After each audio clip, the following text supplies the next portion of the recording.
मेरा गोरा रंग, बोलती आंखें, कंधों तक बलखाते बाल, चौड़ी छाती, पतली कमर और चिकनी सुडौल जांघें सभी को लुभाती थी। पुरुष मेरे सौंदर्य को देखकर कहते, यह लड़की तो किसी रसगुल्ले से कम मुलायम और रसदार नहीं है, इसे देखने मात्र से ही जन्नत की सैर हो जाती है।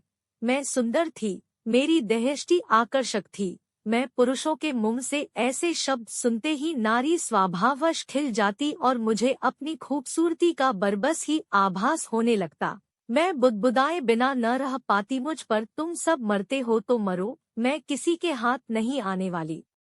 मैं तो आग हूँ, आग, मुझे पकड़ने के लिए पानी बनना होगा। मैं सुंदर हूँ, पर इतनी भोली नहीं हूँ कि अपनी प्रशंसा सुनते ही तुम्हारी बाहों में समा जाऊंगी।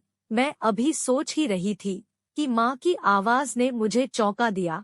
मैं जैसे सोते से जाग उठी। माँ मेरे सामने खड़ी मुस्करा रही थी। मेरी माँ मुझसे कहीं अधिक खूबसूरत थी। वह एक प्रौढ़ महिला थी, लेकिन देखने में 21-22 की ही लगती थी। वह अपने सौंदर्य और स्वास्थ्य के प्रति हरदम सजग रहती थी। वह अपने मुंह से कुछ कहती तो नहीं थी, किंतु उसके मन के भाव से अक्सर ही मुझे लगता कि वह वेदांत अंकल को पसंद करती है और पापा उसके अनुकूल नहीं है। वेदांत अंकल कहाँ से आते थे और मम्मी से उनका संबंध कब से था, इससे मेरा कोई मतलब नहीं था। इतने में मम्मी चाहती हुई बोली, बेटी तुम आज स्कूल नहीं गई?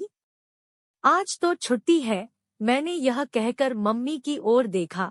आज उसने गुलाबी साड़ी बांध रखी थी। मम्मी पर गुलाबी कपड़े बहुत ही खिलते थे।